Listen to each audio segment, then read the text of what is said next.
And I have been a BMI writer for many, many, many years, more than I care to disclose.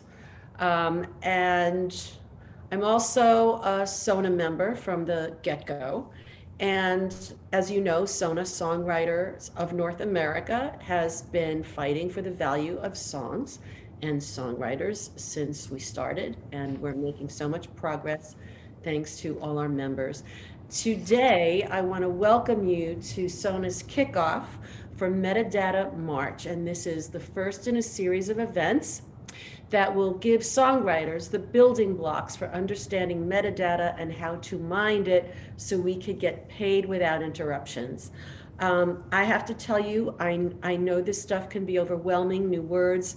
Metadata is familiar to some. It wasn't for me, codes, all that stuff.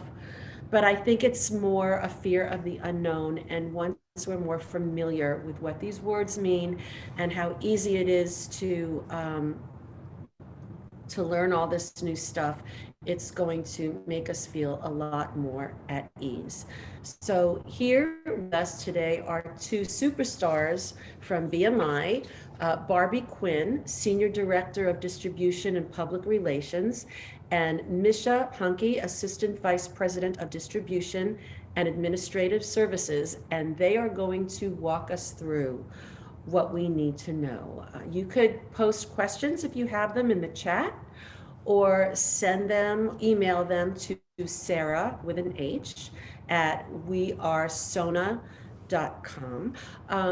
If your question is too multi-tiered, we might save it for later to be answered by email and try to get to the questions that relate to most of the writers watching today. So without further ado, let's give a virtual round of applause for Barbie and Misha. Ladies, take it away. Yes. Thank you, Shelley. Welcome, everyone.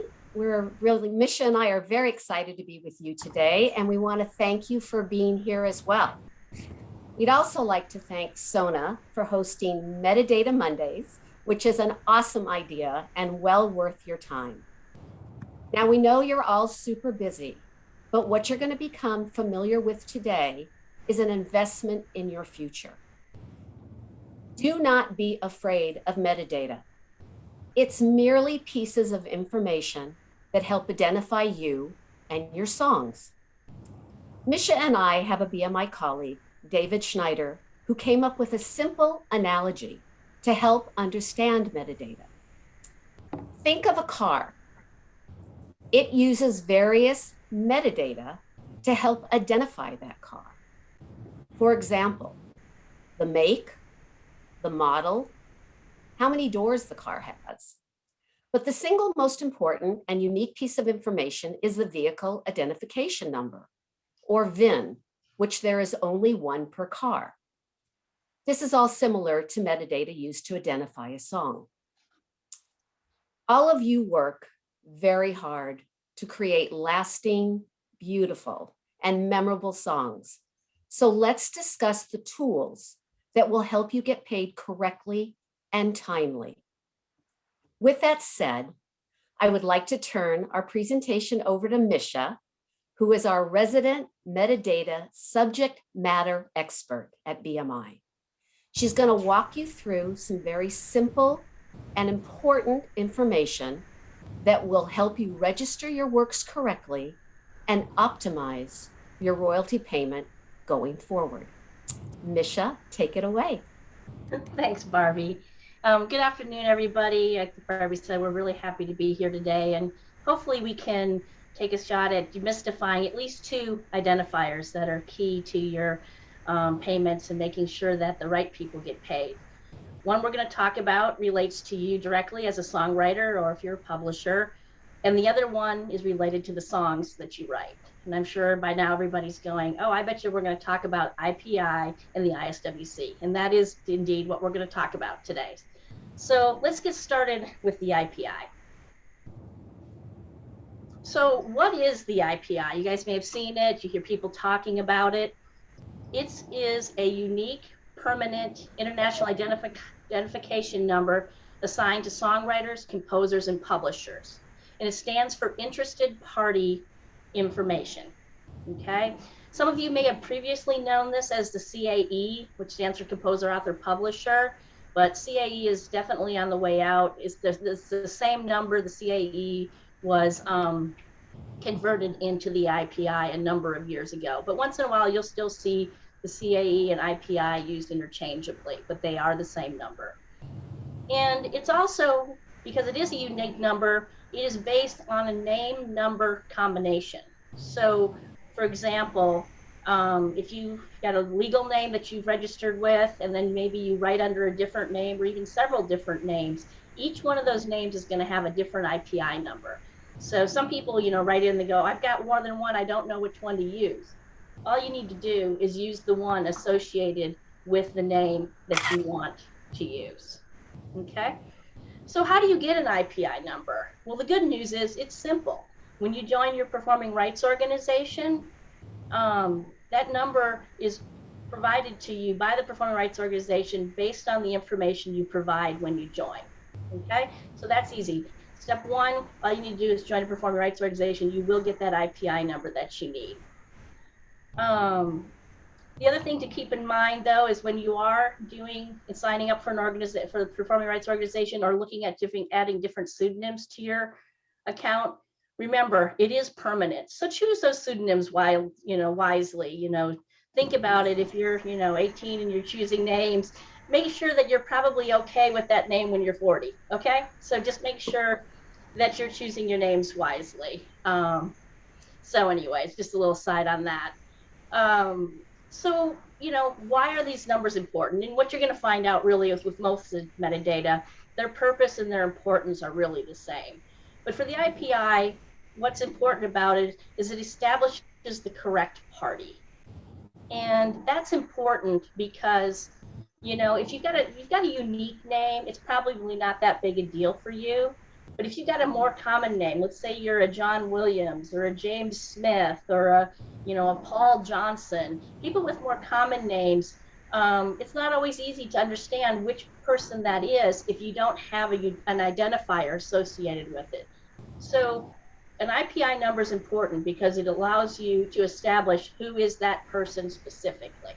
And that gets important as the information gets dispersed around the world or to other organizations. Everybody's talking about the same person. The other thing is, because it is a number, it makes digital transaction possible. And of course, that's important because, as you know today, your numbers go far and wide, whether it's around the world within the society network, it's used within DSPs and every place else that your name and numbers go these days related to your songs. It makes that possible by having a number. And then most importantly, really from your perspective, and really for ours as well, is it makes our payments more accurate. Because there is a unique number associated with a unique name, we know exactly who to pay. And it's less, there's not really, the chances of us, you can't pay anybody incorrectly anymore when you have the right data because we know who you are. So the other part, so where do you find your IPI number? I know a lot of people, when you're first joining an organization, need to know that number because you want to register your songs or you need to provide it to another organization. In BMI, if you're a brand new songwriter logging in for the first time, you will not find your IPI number in our online services. But you can very easily find it in our public-facing portal, which has been rebranded as Songvue. And we'll show you how to get there just in a little bit. And also, once a song is registered, if you're registering songs by, you're writing under one name only or a couple different names, you'll be able to reference that number as well based on the registrations you submit. And again, I'll show you that information in a few minutes. So moving past the IPI, the second most important identifier really is related to your songs. And that is the ISWC, and that is the International Standard Musical Work Code.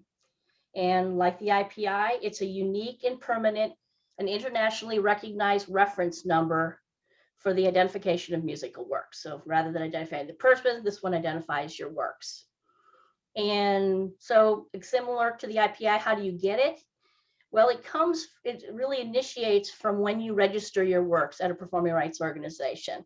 And when you do so, when you register a song, if the work is eligible to get an ISWC, we will submit that song to the central ISWC database, and a number will be returned to us, which we'll store in our database and display on the songs in your catalog or on our public portal.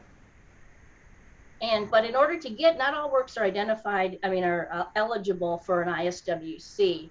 In order to be eligible, all the writers on the works must be identified with the correct IPI number. So, this is the case where it is definitely worth that extra time that when you're, writing, when you're in the studio and there's some guy over in the corner named Fred, and Fred's really John's buddy, but you don't really know him, it's worth the time to make sure you find out who is Fred, so you can get his information and make sure that it gets on the registrations that you submit. The other thing, though, is if you don't find out who Fred is and you leave and nobody seems to know who Fred is, don't guess, because again, these numbers are unique. They're related to a specific person. And if you try to just make up a number and submit it, that is not going to work for you. And if you put the wrong person down, we're going to pay the wrong Fred. So just make sure that we want you to provide that information if you have it. But if you don't have it, it's okay. We'd rather not have it than have you guess. Okay? So, kind of again, why is an ISWC important? And it's really for all the same reasons we talked about with the IPI. It's a permanent, unique number that's related specifically to that title, that song. It makes, makes all the digital transactions possible that we've talked about. And again, it makes it payment more accurate because we're identifying two songs specifically, and that information is shared, throughout the different IP and metadata matches that occur on a particular title, then get shared across all the different users, and that information really helps makes the payment more accurate. That was a lot to be said, other than the fact that unique numbers make things more accurate. Again, this information is available in our portal through online services when you have one. It's also available through our public-facing portal, which is Songview. So I've just spewed out a lot of information very quickly about two identifiers, and I know I probably went pretty fast for everybody, but I think you guys are getting the gist of the fact that numbers are important. These numbers are important for accurate payment and efficiency of processing. But there's one other piece of this that gets overlooked a lot, and it's the importance of actually registering your songs. And I know that a lot of songwriters, say, I don't like administrative work, or it's complicated, or I don't, want to take the time to do it. The bottom line is you need to do it. As you can see, you need to join that PRO to get your IPI number. In order to get ISWCs, the most efficient and fast way to get that is through your PRO registration. And so we need you to register your songs, whether you're doing it yourself or you have a publisher doing it for you. Make sure that the publishers, and make sure that your songs are actually getting registered. As a songwriter, if you're doing your own registration and you're maybe intimidated by it or just confused by it, we have put together a video that will help you and walks you through step-by-step how to use the registration module in our online services.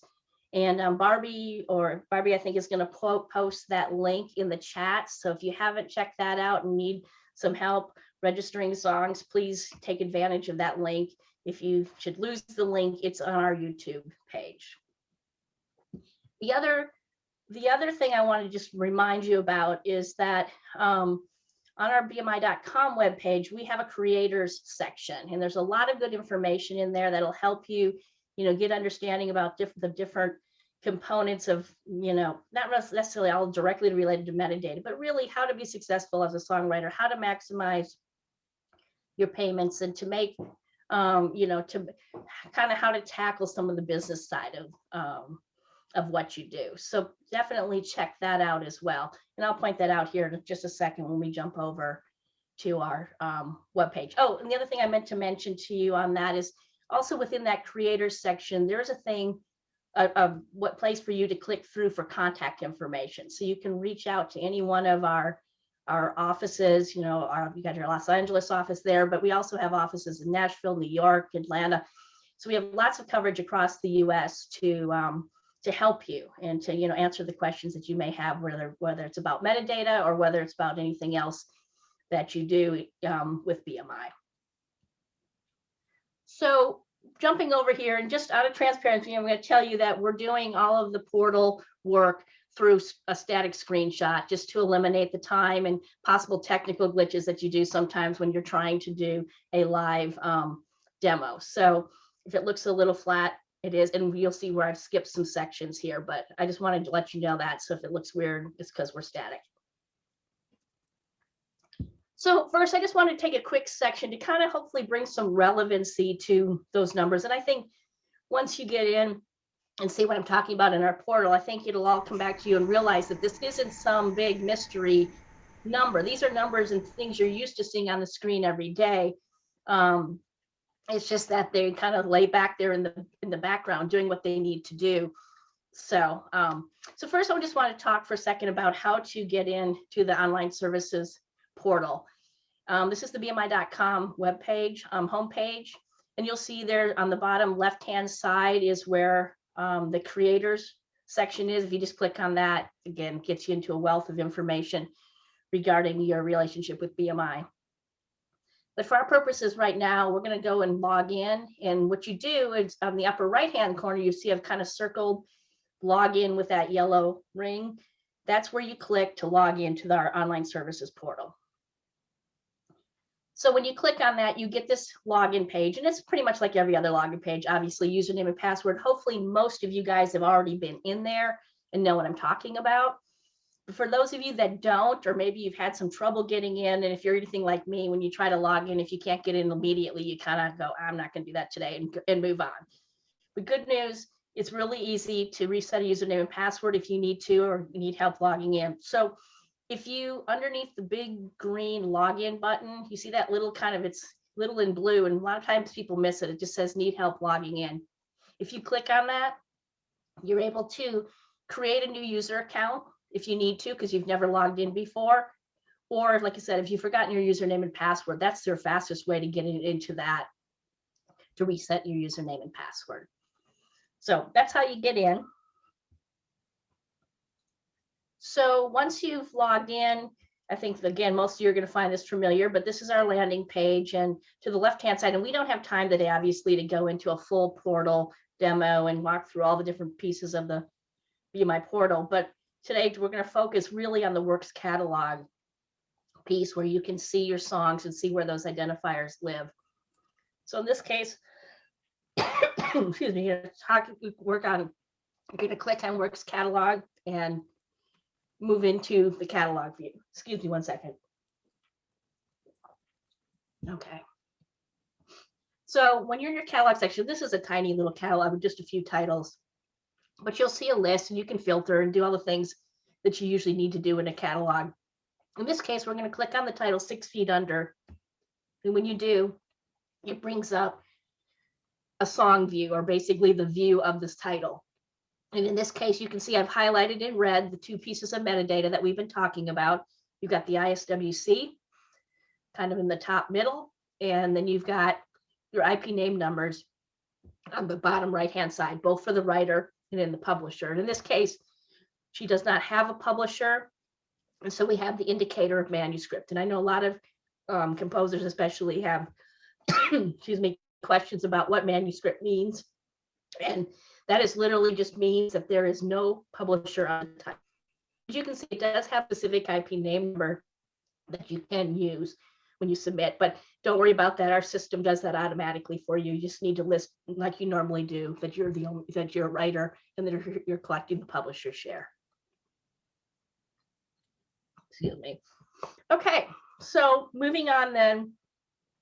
So that's really metadata in the BMI portal related to the ISWC and the IP name number. And like I said, easy, because most of the time, that's been there all along.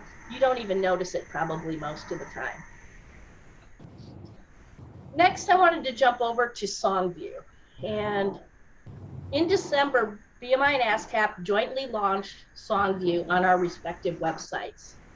And this project, being a joint effort, was to really the goal of making our song information more accessible and transparent for all of our publishers and partners, writers, publishers, and partners. And what's really great about this project, and really very monumental about this project, is for the first time you can see a combined view of both of our repertoires. And that's really the strength of Songvue.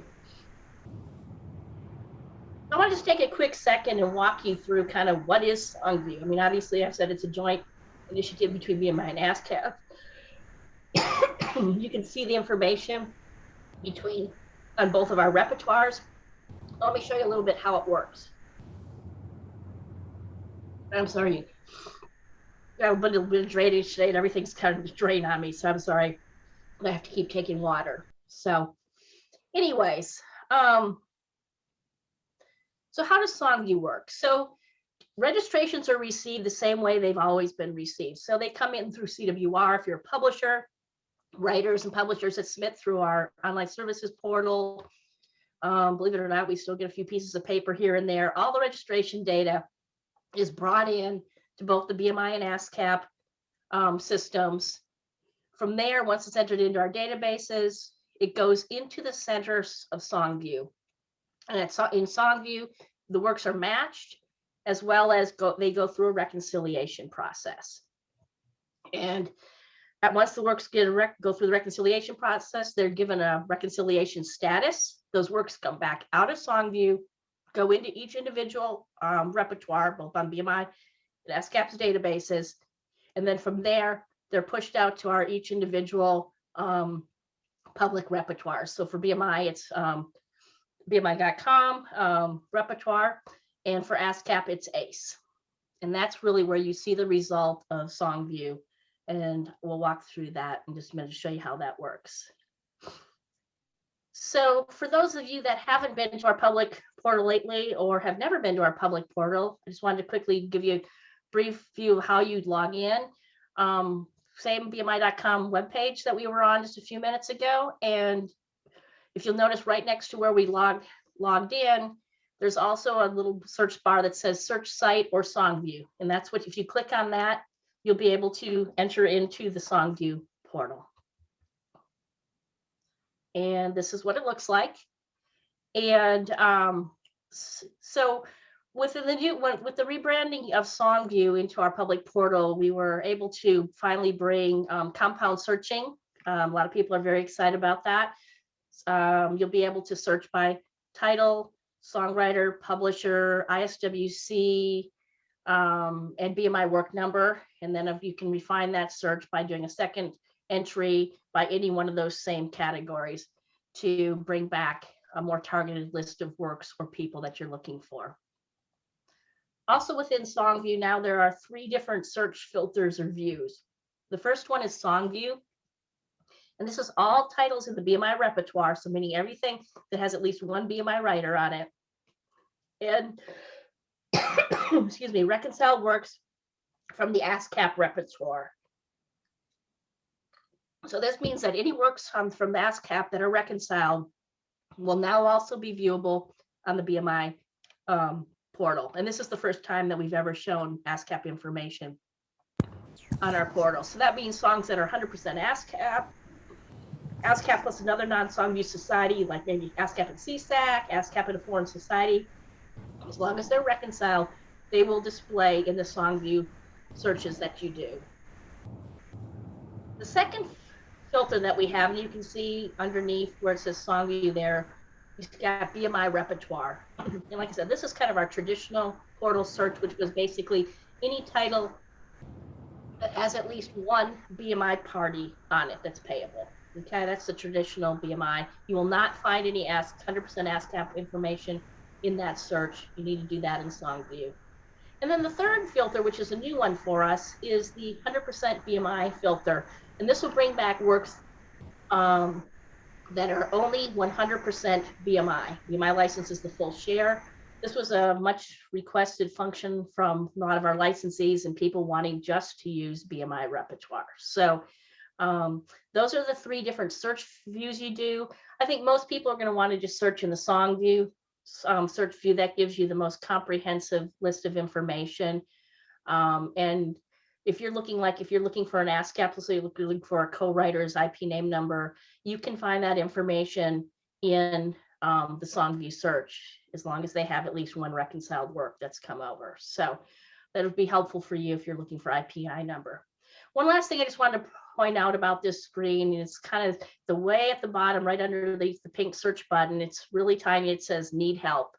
Again, if you click on that, if you're having trouble using the site or just want to find out more about kind of Songview, how it works, or want to find out the user guide, want to find a user guide with very comprehensive information about searching and how to search for certain things specifically, use that need help section. There's a lot of good information there. So I want to just now jump over and show you one quick kind of search just to give you a feel for how it works. So in this case, we're searching for the title Cardigan by Taylor Swift. So I did a search called Cardigan with the title and the composer as Swift. Just use the last name for say ease. You can use first and last name. I just use last name for ease. And when I did that, it brought back a list of titles. And because this is a compound search and very specific, it only brought back one title. But you'll see that it brought back the title Cardigan. We list the Bmi work ID. We've got that little triangle with the check mark in it. That is a diamond. It's not a triangle, it's a diamond. The little diamond with the check mark in it, that indicates it's the Songview status. We list the first 2 composers or writers, just so you can, if you got a list of titles, that'll help you identify the work you're looking for. And then we also are listed the first 2 performers that are listed, again, to help you identify the right song. So if you just click on the word Cardigan, or kind of just click anywhere in that bar, or you can click on the expand button to the far right, it brings up a list of title. It brings up complete title information. And you can see that this work is reconciled, again, confirming what we saw on that first page. And if you look at the left-hand side, you can see the total now controlled by both Bmi and Ascap. In this case, it's a split work, 50-50. You've got Bmi's work number, you got Ascap's work number, and you can see there you've got the Iswc, one of our metadata pieces we're looking at here. Before we kind of go farther, I should probably clarify that Songview is at 100% scale. Basically, if you remember from our portal view, the online services portal still is in 200% share like we've always been, but we are showing on the Songview site the 100% view. So just don't get confused. So some people I've had people say, well, we're missing half of the writer's share, or we're missing half of the publisher's share. Now it's 100% share scale. So it'll be half of what you're used to looking at in your Bmi portal. Okay. So looking across to the title, we list complete songwriter and publisher information. You've got Bmi and Ascap percent controlled there. You've got the list of the songwriters. You've got their current affiliation. You've got their IPI number. And you'll notice that Taylor's highlighted in kind of that pink magenta color. And that means that she's controlled by Bmi. So that helps you identify what is this controlled party, but it also allows you to click through. If you click through on that, you will see Taylor's catalog and list of all the works in her catalog. Moving over on the publisher side, again, shows the percent controlled by each society. And then, new to Songview now is we're also showing complete publisher chains. So for the first time, we're showing Ascap publisher information on our sites. We're also able to show the administration relationships when there is one. So at the top of this title, if you see Ingrid Stella Music, Ascap, that company is administered by Sony ATV Tunes LLC, the Ascap company. We don't have any address information or contact information for the Ascap publishers. You will need to get that from the Ascap site, but it does show you who is representing those titles here in the US. We also just pointed out that on the Bmi side, the TASRM publishing company, that's Taylor's company, it is administered by Songs of Universal, and because it is a Bmi company, we do have complete address information for it. So, and I think the other thing of note for songwriters is if you have publishing companies that are owned by you, you have the choice whether or not you want to show address or any type of contact information. You usually establish that when you join BMI, but if you need to make changes to that, we're happy to help with that, or you can do that in online services. The only other things really of note on the titles is you've got complete performer information, and that'll be kind of aggregated performer information between what we store in our database from what originated from BMI and what originated from Ascap. And then also if there were any alternate titles, which there isn't in this scenario, but we would show that as well. So that's the Songvue screen. And again, you can see our pieces of metadata are there, and are easy to identify. Now, just quickly for 2 seconds, going to jump over here and just show you what 100% Ascap title looks like in the Bmi Songvue repertoire now, because it's new and unique to us. Again, nothing different on the way the song's laid out or even any of the different information, other than you'll just very clearly be able to see with the percent control the absence of any BMI control. So just wanted to show that very quickly. And last but not least, I wanted to spend one more second jumping back, talking about the IPI number and just kind of show the example. I mentioned early on that you can have more than one, depending on what how many names that you have. And if you remember from our online services portal where we showed you Abby's catalog, well, I did a quick search in Songvue, and you can see bringing up Abby's got 3 different names that she has, got a legal name, a married name, a married name, and maiden name, and the name that she goes by. And so you can see those 3 names, and you have 3 different IPI numbers. So I just wanted to show you what that kind of looks like in the real world, because it's difficult to see that in online services, and some people I think need to see it in order to fully understand it. So that's kind of a quick and very quick run through of Songvue as well. So hopefully you've hopefully we've been able to demystify these 2 identifiers. As you can see, most of the work is done for you. If you join a PRO and you get your songs registered, most of the work is done for you. The only thing that we really ask is making sure that you're submitting complete IPI information when you're registering the works yourself, or if you're turning it into a publisher, helping your publishers make sure that they know who your co-writers are is very beneficial, and really the way to maximize accuracy of payment and to maximize the dollars that we can bring to you. So I've said a lot of words very quickly. And anyways, I think we're turning it over for questions now, right? Yeah, thank you, ladies. It's so odd just clapping ourselves in a room, but thank you so much. Very helpful. We do have some questions, so I believe you're going to stick around to hear them. My dear friend Lucy Woodward asks, she sent me a screenshot of her BMI website portal, and she's asking what to make of share or participant conflict or pending society review notification. Does that mean that all of the metadata between the writers and the song splits didn't match? And what would somebody do in that case?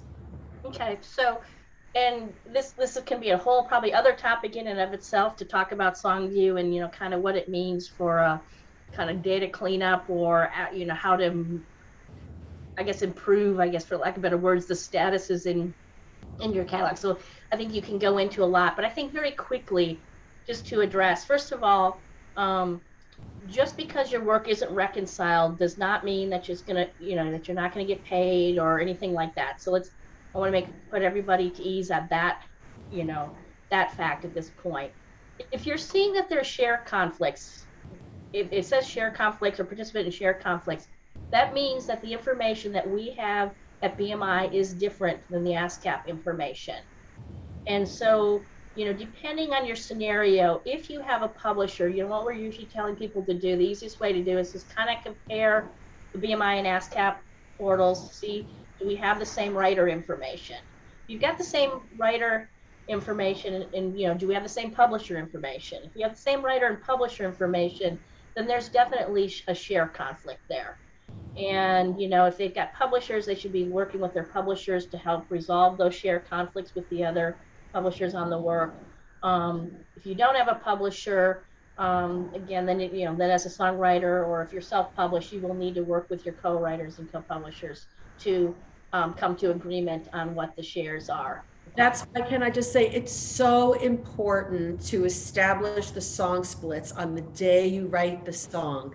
It's just like, it's awkward and it's not fun, but it's something we're going to have to just get used to doing. So I put in the chat that Sona does have a song split form template that we could send to you. It's got all of the things that you're going to need when you go to the portal to enter all your information, and it's just going to cut a lot of work later if work is unreconciled or unmatched.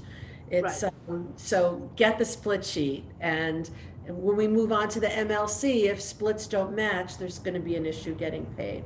So somebody else is asking if my songs are in Ascap or BMI, does that mean they're copyrighted? No.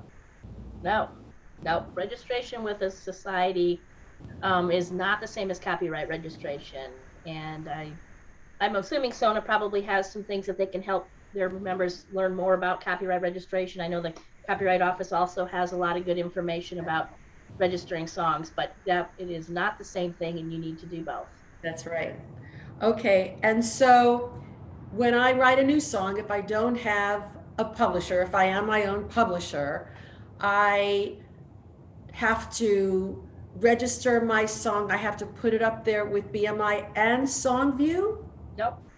So Nope. just BMI. Just BMI. BMI puts it onto Songvue. That's right. And what if I don't see? So what's happening now is that writers who have publishers can assume that their publishers are going to enter all this information, but it's still valuable for us to go on there and make sure any new songs or any old songs or what have you are there. There's a lot of content and there's a lot of titles. So we need to check their work. We have more work to do if we are our own publishers, because we're going to have to enter all that material and make sure that all those titles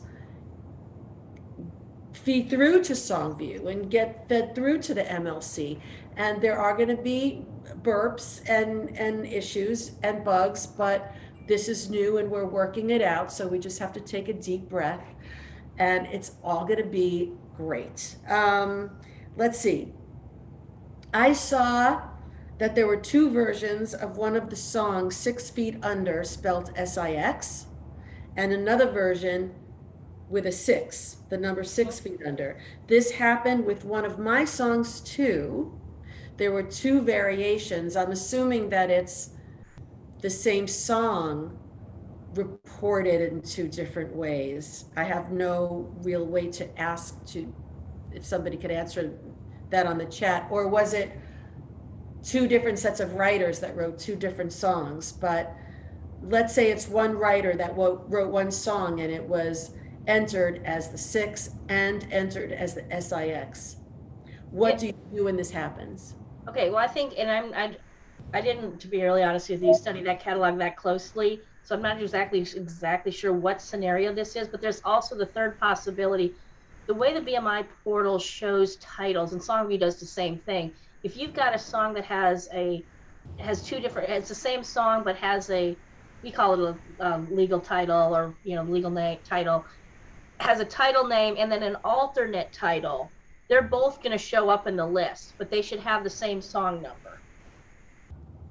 So it could be the same thing. Now, I mean, there's different reasons for duplicate titles. Again, is that scenario where a similar title, but they're both the same song, they got the same song number. Sometimes you get two registrations, different titles. We don't have any way of knowing for sure whether they're the same song or a different song, so they're going to both probably be posted up onto the web, registered. And then the third version, the third way is basically, maybe there's only, sorry, take that back. I guess there really is the two main scenarios, the same title, or two different titles with similar titles.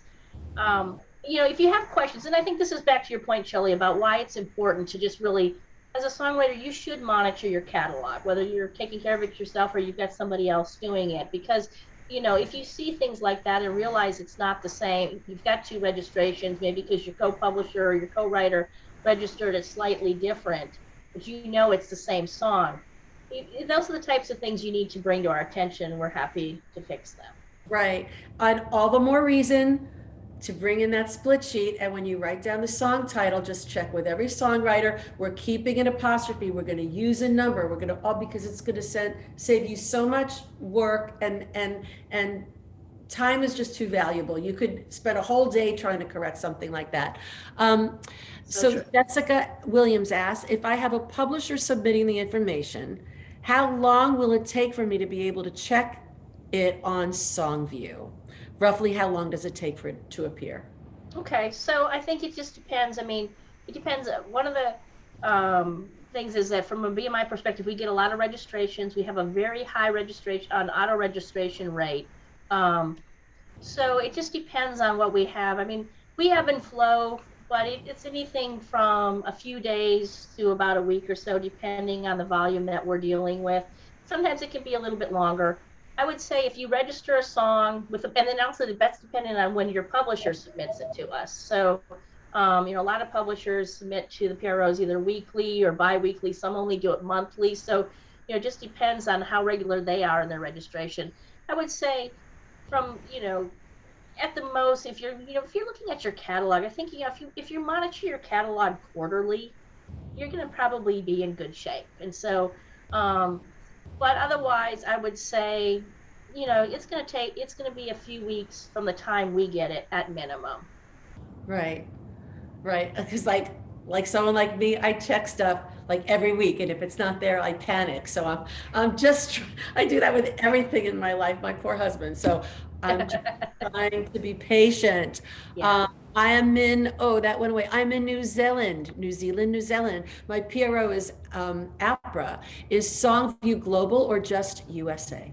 It is just representing the U.S. rights, and it's really a representation of the combined Bmi and Ascap repertoires only. Right. Okay. Since we are working remotely, for the most part, can two people sign into the same writer's account at the same time? That is a really good question. I'm not so sure. I don't know if I know that or not. We can get back to you on that one. If Shelley, if you want to kind of just take that and get that to Barbie and me, we'll be happy to take that back and see. Yeah. Your webmaster will know that. Yeah. Okay, so let's see. Gosh, there's a lot of questions here, and I'm trying to scroll back, and I see that a lot of SONA board members are answering questions as we scroll. So I don't know if we got to everybody. If there's something else that, the SONA board members will try to go through this chat and address any questions that weren't answered. If somebody has something right at the end here that I don't have to scroll back for, just shoot. And right, Sarah, if you have any outstanding questions, please email info@wearesona.com.